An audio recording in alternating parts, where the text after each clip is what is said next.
everybody, welcome back to the Claremont Classic Garage. Today we're going to fix the back brakes on the old Dodge Caliper.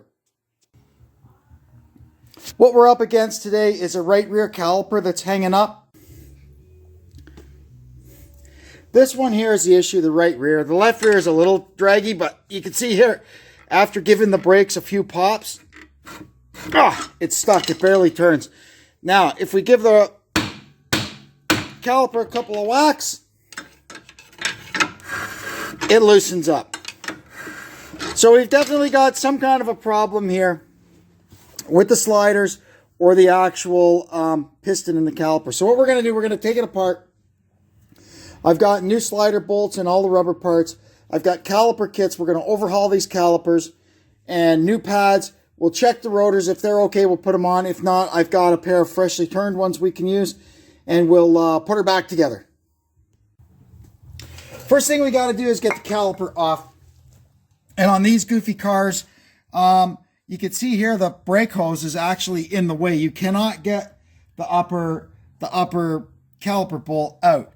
Genius, absolute genius. So what we have to do is we have to get this flex line out of here. To do that, we have to get this connection undone. I've had this apart before. These parts were all new when we did the rear subframe in this car. So I'm going to put a little PB on it, and hopefully it'll come undone. Yeah. I have to admit I cheated. I made sure, I cracked it and made sure it was going to come out before we put the camera on to avoid embarrassment. But anyway, here it comes. Once we've got that undone, then we could take this, if you live in the salt belt, be very careful. But me, the last time I had this apart, everything was clean and treated with anti-seize. So I know the bracket's going to come off. The bracket's going to come off the trailing arm here. See that little nut? If you're a rust belt car and you've never had this apart, be very careful with that. So there we are. We can get this off. And now what we're going to do is just put this little vacuum cap on the end of the brake line so all the fluid doesn't run out while we're working. Okay, now we have to unscrew the flex hose from the caliper. And we can get that off. So now, something that will happen to these is the flex hoses will get plugged up over time, and they'll let the brakes go on but not release. But you can see, with all the flex hoses off, it's still really tight. So it's not a flex hose problem, definitely a caliper problem. Now, before I start battling with these bolts, I'm going to just have a little go at the bleeder screw here. They've been out before, so you don't want to push your luck with this. No, it's stuck. So we'll wait till the caliper is off, and we'll get some heat on that and get it free. Okay, now we got the big Johnson bar, and you can see there, that's a 24-inch bar, and that's not coming out. That's going to need some heat. So we'll try the top one that was previously inaccessible.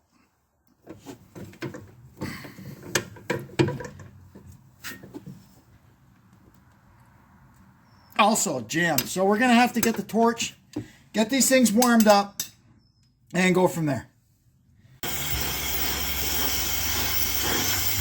So we're heating up the caliper bracket where the pins go into.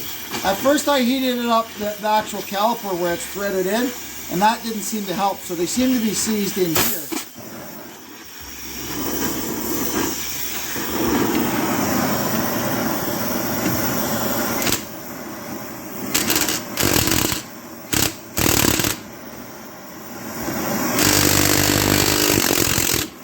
This one's bad, it's rounded off. I think we've got it free now.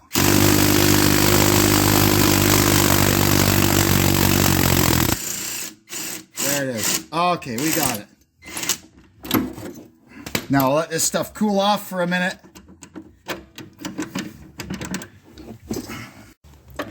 The top bolt, I was able to just grab it with a pair of needle nose and pull it out. This one, no way, Jose. So this is the one that is seized. So we'll just work it out. There we are. Yeah, that's a mess. You can see the way the caliper is hanging on. I think our caliper piston may be a little stuck too. But anyway, we'll get this off. It'll cool off faster if it's not on the car. There we go. Okay, here, show this. And you can see how driving around with the caliper sticky has destroyed the pad, and it's actually been metal on metal there on the inboard one. So we definitely have an issue here. I bet you the back of the rotor don't look too pretty.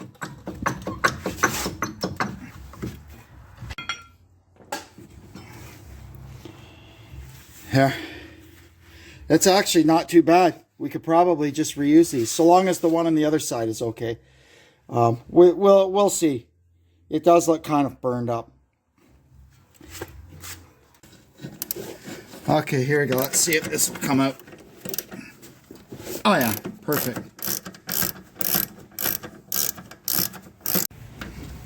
So this just comes off with 2 bolts. We'll let it cool off, and then we're going to have a bunch of work to do cleaning out these bores, make sure everything is ready to go. Right now, we're going to clean up our caliper brackets. We get the old anti-rattlers out. And we're going to clean this with a little bit of wire brush.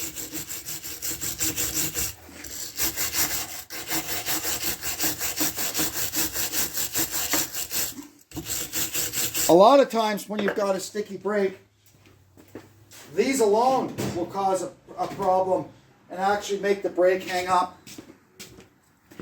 These things are designed to, number 1, stop the pad from rattling, and number 2, they're stainless steel, so it gives it a wear surface so the pad isn't wearing into this. What happens here in the rust belt is rust and scab and scale get built up. You can see it in there, and it starts pushing on this like that, which actually grabs the brake pad and will hang it up. So we don't want that. So we're just going to go in here and make sure that is all perfectly clean.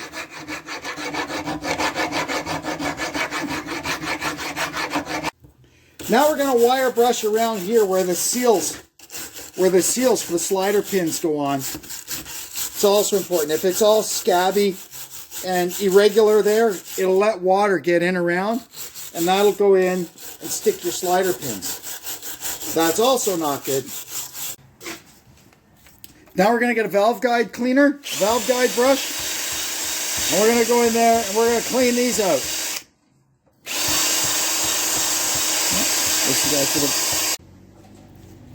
Well, it's all cleaned up now. We've got our new anti-rattle clips in, and we get our new bolts, our new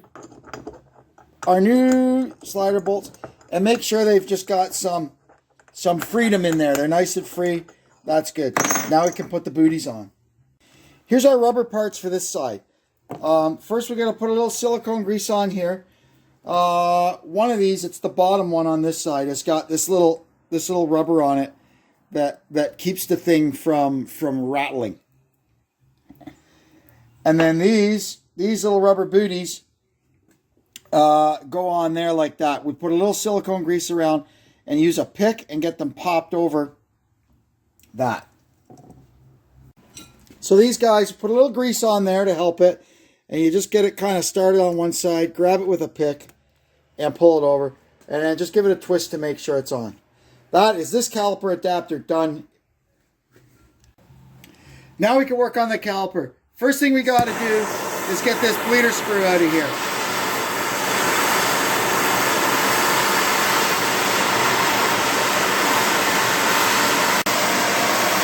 Alright, let's see what happens. There we go.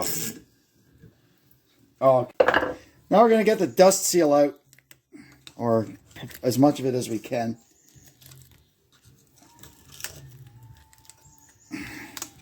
It's all melted from when we were torching it. Now what we're going to do, I got to stick the bleeder screw back in it for a sec.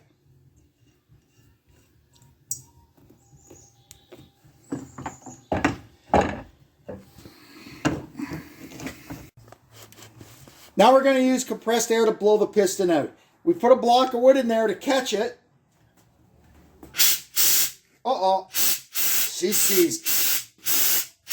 Okay, plan B.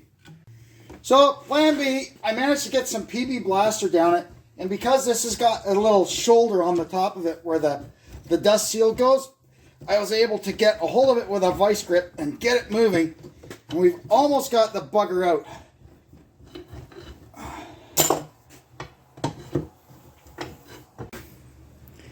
Ah, we got it. We get the piston seal out of its groove there. That's not all covered in scabs and stuff, so this caliper is probably okay to go again. Now we got to try and get the dust seal out of here. You can see here there's a little metal ring in there that holds that seal. So once we get that out, then we can get the rest of this rubber out of here. It's all burnt, of course, from me torching everything. That's okay. We'll get her cleaned up. Now we'll take our bare casting over to the solvent tank and get it all cleaned up. Next thing I did was polish up the piston. Well, we'll see how it works. If the caliper leaks, well, there's a couple of little pits in it. If the caliper leaks, we'll have to get a new piston, but I don't have a new one.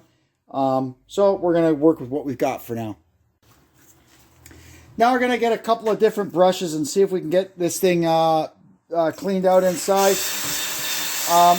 You can use, if you haven't got something like this, just a piece of emery cloth on the end of your finger will work just fine. So, what's important is to get this bore down in here, get all the junk cleaned out of it, and we want the crap cleaned out of here where the dust seal goes. It's got kind of its own bore in there like that. You can see there's still a lot of junk in there. That you pretty much just have to dig out with a screwdriver because you can't really get in there with anything else. Right. And we'll just give it a good clean up with compressed air, then we can put it back together. I'm not sure how my bench gets like this so quickly, but it does. It's just a phenomena. So what we got to do is we're going to get some clean brake fluid, and we're going to get our new seal all slathered up in it, right? And then we're going to get it in here in its little groove. It doesn't have a front and back. It just goes in.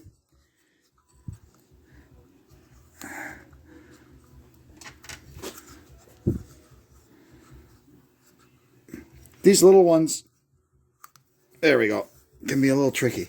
All right, now we're going to get a bunch of fluid down in there. We're going to lube up our piston.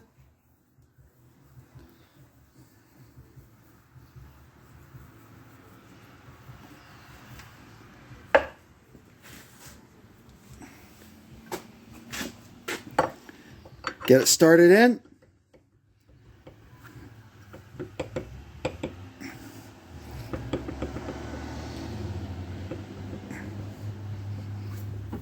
Man, we're going to turn it sideways and we'll pull it in with a C-clamp. And there she goes. A lot more free than it was when we took it out, I'll tell you that. We'll get it down to the bottom.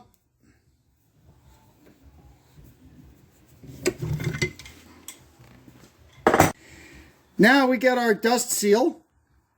And it's a little tricky to get this guy in. He goes all over the piston. And I think I may have to push the piston out a little bit to do this. Let me get the air. Hang on. So now this goes around here like this. It snaps onto the piston. See? And then the rest of it, it's got a little groove down in there that it pops into. Just like that. We just work our way around it.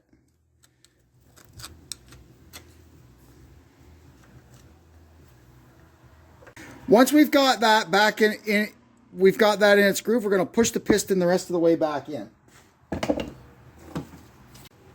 Then once we're done that, the last little step is this retaining ring goes down in there to keep the dust boot in its little groove. Although I haven't got enough hands to hold the flashlight and do it, so I'll be back when I'm done. There, you could just see the retaining ring down in there. That's good. I cleaned up the bleeder screw on my buffing wheel, and I'm happy it's not all rotted away. We're just putting a welding tip cleaner down it to make sure it's free. It's fine. We'll just give it a quick shot of compressed air, put some anti-seize on it, and put it back in. I've put the caliper bracket back on, and the bolts torque to 53 foot-pounds.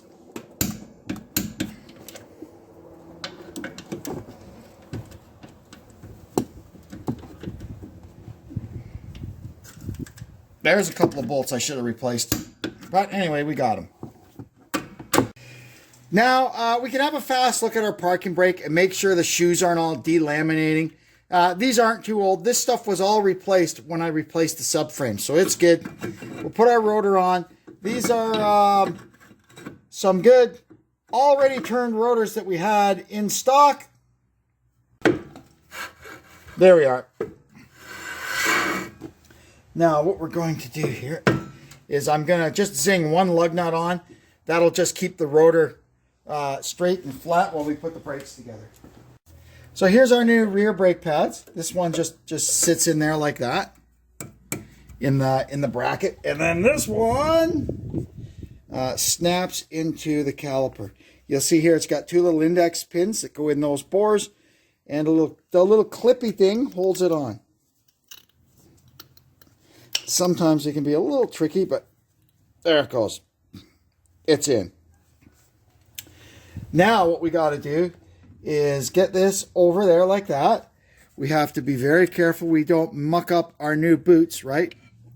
And the top boot is going to go in first. Where's my silicone grease? Where's my silicone? So lots of silicone grease on here where it's going to go into the caliper adapter. And I put anti-seize on the threads. Now we got to get this thing in. We want to get it in so that it doesn't twist up the, you got to kind of twist it and push it to get it through the boot. There we go. And get the thread started. Perfect. And we'll do the same thing on the bottom. The bottom one is a little more parnickety because you've got this rubber anti-rattler on it. But it's basically the same procedure. You just have to be careful so you don't razz it up.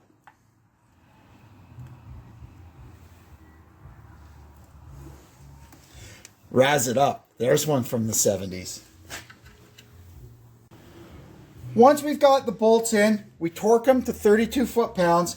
And you have to also make sure that the little rubber booties on the back side, just past the threads, there's two little ridges or shoulders that hold this seal. So you got to make sure that it pops over them, which we did. So we'll torque this up. And then we can put the hose back on. Now we're going to put this on. Many times when you attach a flex hose to a caliper, there's a copper washer underneath it. This one does not have that. What this does is you can see that tapered seat in there. It goes against a brass taper that's inside the caliper, and that's how it seals. We'll just put a little anti-seize on it for next time, and we'll screw it back in.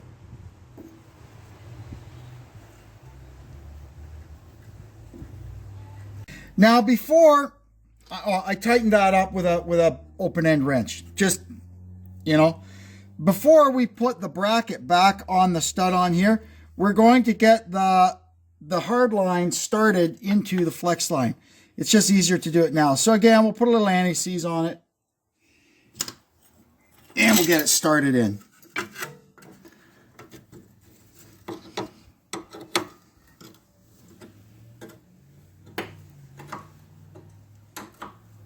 You just kind of hold it straight, and there she goes.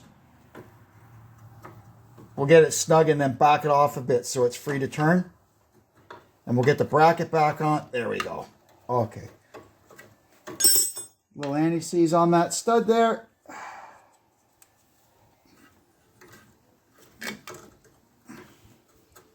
It was really fun, I tell you, when we did the subframe job on this car. I spent a lot of time heating up every single fastener so I didn't break anything. And Well, that's been really good, because now when we've gone to do this job, I haven't really had to fight with anything fastener wise.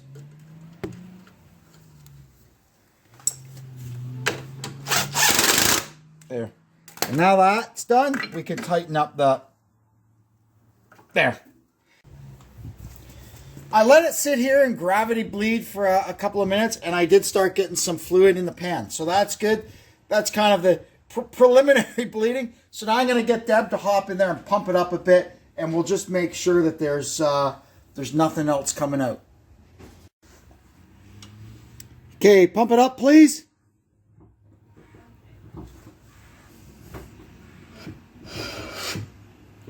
Hold.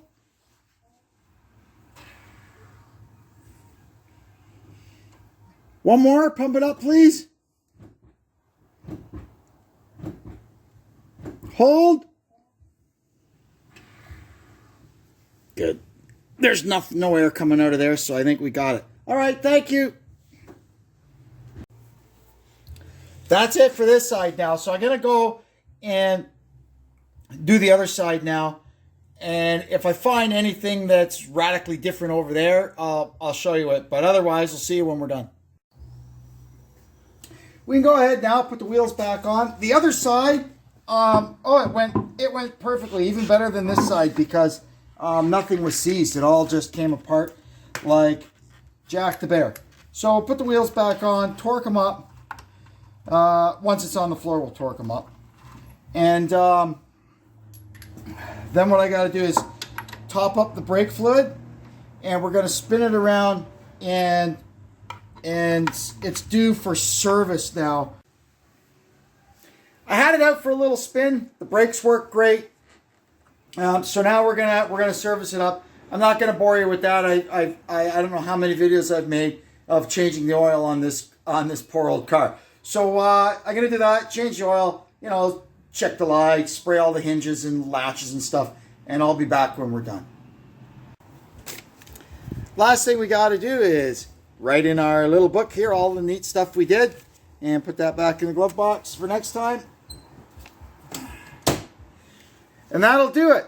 Once again, the little Dodge Caliper, the greatest car ever made, is fit for duty and ready to go back and battle on the mean streets of Uxbridge, Ontario. Anyway, I'd like to thank you for tuning in. Hope you'll come back and see us again. And until then, this is Kevin saying so long for now from the Claremont Classic Garage.